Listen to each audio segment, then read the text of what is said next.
ఇసుక రీచ్ల కోసం టెండర్లలో జనసేన తెలుగుదేశం నేతలు సాక్షాత్తు కలెక్టరేట్ ఆవరణంలోనే తలపడ్డారు.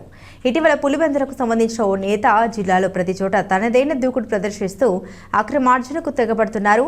గురువారం కలెక్టరేట్ ఆవరణంలోని మైనింగ్ డిపార్ట్మెంట్ కార్యాలయం వద్ద సిద్ధవటం మండలం గుండ్లమూల ఇసుక రీచ్తో పాటు చక్రాయపేట మండలంలోని మరో రీచ్కు గురువారం టెండర్లు ఆహ్వానించారు. ఈ నేపథ్యంలో సిద్ధవటం రీచ్ దక్కించుకోవడానికి పులివెందుల మాజీ ఎమ్మెల్సీ బీటెక్ రవి వర్గీయులు సిద్ధవటం మండలానికి చెందిన జనసేన నాయకుడు అధికారి కృష్ణ వర్గీయుల మైనింగ్ డీడీ కార్యాలయానికి చేరుకున్నారు. అక్కడ బీటెక్ రవి అనుచరులు ఒక్కసారిగా కేకలు వేస్తూ టెండర్ వేయడానికి పోటీకి వచ్చిన జనసేనకు చెందిన వారిపై దౌర్జన్యానికి దిగారు. అక్కడే కవరేజ్ చేస్తున్న మీడియా వారిపైన కూడా జులుం ప్రదర్శించి వారి కేంద్రాలు లాక్కునే ప్రయత్నం చేశారు.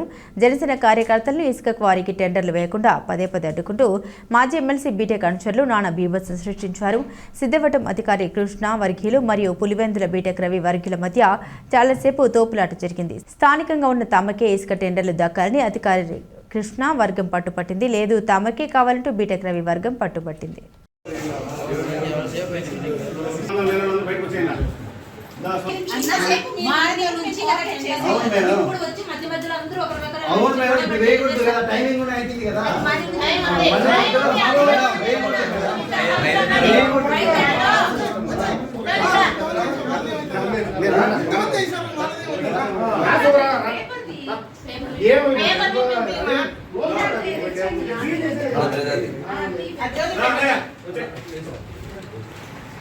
ఫోన్ చేస్తాను ఏమన్నా అవసరం అందరూ అంటాం రండి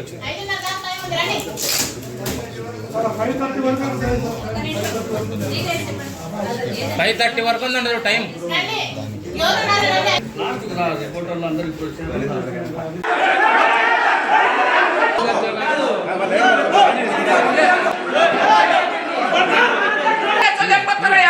ఇంత దుర్మార్గం ఏందయ్యా?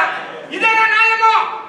జగన్ పాలన దుర్మార్గం పాలన తిరిగి ముందు మన ప్రభుత్వం ఏంది? ఇంత దుర్మార్గమా? ఇదేనా న్యాయం? ఇది ధర్మం కాదు. నా పేరు పార్టీ అధ్యక్షుడు సిద్ధార్థం మండలం శనివారం మోహన్ రెడ్డి 83 నుంచి పార్టీ కోసం అహర్నిశలు కష్టపడతాండా. ఇంత దుర్మార్గమైన చరిత్రనే సుల్లా. ఇది పార్టీకే చెడ్డ పేరు. అధిష్టానం గమనించి దీని మీద యాక్షన్ తీసుకొని